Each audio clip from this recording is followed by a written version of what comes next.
ఈరోజు దేవుని వాగ్దానం నిర్గమకాండము 33వ అధ్యాయం 14వ వచనం. నా సన్నిధి నీకు తోడుగా వచ్చును, నా సన్నిధి నీకు తోడుగా వచ్చును. అందుకు ఆయన, నా సన్నిధి నీకు తోడుగా వచ్చును, నేను నీకు విశ్రాంతి కలుగజేసేదనగా, మోషే, నీ సన్నిధి రాని ఎడల ఇక్కడ నుండి మమ్మను తోడుకుని పోకుము. నా ఎడలను నీ ప్రజల ఎడలను నీకు కటాక్షము కలిగినదని దేని వలన తెలియబడను? నీవు మాతో వచ్చుట వలననే కదా. అట్లు మేము అనగా, నేనును నీ ప్రజలను భూమి మీదనున్న సమస్త ప్రజలలో నుండి ప్రత్యేకింపబడుదుమని ఆయనతో చెప్పాను. దేవుని సేవకుడైన మోషే పరిశుద్ధ గ్రంథంలోని ఆరంభ పుస్తకములైన 5 కాండములను రాశారు.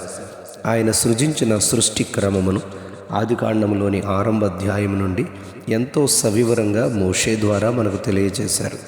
మానవాళి దేవుని పోలికలో సృజింపబడిన వారు ఏ రీతిగా పతనమై ఆత్మలో మరణించిన వారుగా ఉన్నారో తెలియజేశారు.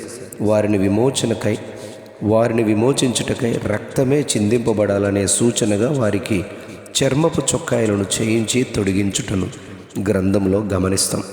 ఈ కార్యాన్ని గ్రహింపు కలుగుటకై దేవుడు అబ్రహాము సంతానము తమది కాని దేశములో అనగా ఐగుప్తులో ఆహారము కొరకు వెళ్ళి అక్కడనే 4 తరములు అనగా 430 సంవత్సరములకు పైగా ఉండి అక్కడ ఉన్నప్పుడు వారిని వెలుపలికి తెచ్చుటకు మోషేను వారి యొద్దకు పంపించి వారి విమోచనను పస్కా పశువు వధింపబడిన తర్వాత వారు బయటికి వచ్చినప్పుడు ఎన్ని అవరోధాలు ఎదుర్కొన్నను వాటి మధ్యను త్రోవను ఆయన సముద్రము మధ్య ఆరిన నేలను నడిపించి బయటికి అనగా పాలుతేనెలు ప్రవహించు దేశమునకు తీసుకుని వెళ్ళారు.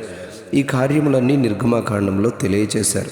నిర్గమకాండంలో 20వ అధ్యాయంలో వెలుపలికి తెచ్చిన ఆయన వారికి ధర్మశాస్త్రములో 10 ఆజ్ఞలను తెలియచేస్తూ ఎలాగున విమోచించిన దేవునిని సేవించాలో, విమోచింపబడిన వారు ఎలాగున సమాజంలో ఆయన కొరకు జీవించాలో, దైవానుసారముగా ఎలా ప్రవర్తించాలో తెలియజేశారు. మొదటి ఆజ్ఞగా, నేను తప్ప వేరొక దేవుడు నీకు ఉండకూడదు అని చెప్పారు. పైన ఆకాశమందే కానీ క్రింద భూమి మీదనే కానీ భూమి క్రింద నీళ్ల యందే కానీ దేని రూపమును చేసుకొనకూడదు, సాగిలపడకూడదు, వాటిని పూజింపకూడదు అని చెప్పారు. ఆయన ఆజ్ఞలనుగా నిన్ను వలె నీ పొరుగు వారిని ప్రేమించాలని తెలియచేశారు. దీర్ఘాయుష్మంతుడు వగినట్లు నీ తండ్రిని నీ తల్లిని సన్మానించాలి అని చెప్పారు. దేవుని పోలికలోనున్న మానవాళిని మోసగించిన అపవాది దేవుని ఆజ్ఞలను అనుసరించు మానవాళిని కూడా ఆయన ఆజ్ఞలకు విరోధముగా వారిని మళ్లించి మోషే ఈ ధర్మశాస్త్రమును దేవుని వ్రేలుతో వ్రాయబడిన 2 రాతి పలకలను ఈ 10 ఆజ్ఞలను తీసుకుని వచ్చు సమయంలో సీనాయి పర్వతం మీద నుండి ప్రజల మధ్యకు వచ్చుటకు ఆలస్యము చేయగా ఆ 40 రోజుల్లో మోషే కనబడకపోగా వారు అహరోనుతో, మోషే మాకు లేడు, మమ్మను నడిపించుటకు ఎవరునూ లేరు గనుక మాకు ముందుండి నడిపించుటకు పాలుతేనెలు ప్రవహించు దేశమునకు మమ్మను చేర్చుటకు కావాలని చెప్పగా అహరోను వారి చెవులనున్న బంగారమును తీసి ఇయ్యుమని చెప్పి వాటిని పోతపోసిన దూడ బొమ్మనుగా చేసి వారికిచ్చాడు. నిర్గమకాండం 32వ అధ్యాయంలో ఇశ్రాయేలు ప్రజలు పండుగ చాటించుకొని మరుసటి దినము ఉదయమున దహన బలులు, సమాధాన బలులు అర్పించి తినుటకు, త్రాగుటకు, కూర్చుండి ఆడుటకు లేచారు అని 32వ అధ్యాయం 6వ వచనంలో చెప్పబడింది. దేవుని కోపం వారిపై రగులు కొనినప్పుడు, ఈ ప్రజలను నేను చంపి నిన్ను గొప్ప జనముగా చేసేదనని మోషేతో ఆయన చెప్పగా, మోషే దేవుని బతిమాలుకొని అలాగు చేసిన ఎడల జనులు నిన్ను గూర్చి ఆయన విమోచించెను గాని వారిని పోషింపలేక అరణ్యములో చంపెనని అందురు గనుక వారిపై కీడు చేయక సంతాపపడమని చెప్పారు.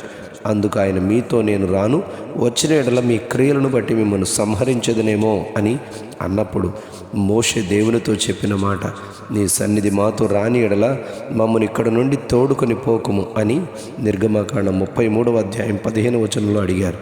అందుకు ఆయన 14వ వచనంలో, నా సన్నిధి నీకు తోడుగా వచ్చును అని చెప్పారు. అవును, ఆయనకు కోపము మనము రేపితే, ఆయనకు లోబడక ఆయనకు విరోధముగా ప్రవర్తిస్తే ఆయన మనతో ఉండడు, మనతో రాడు.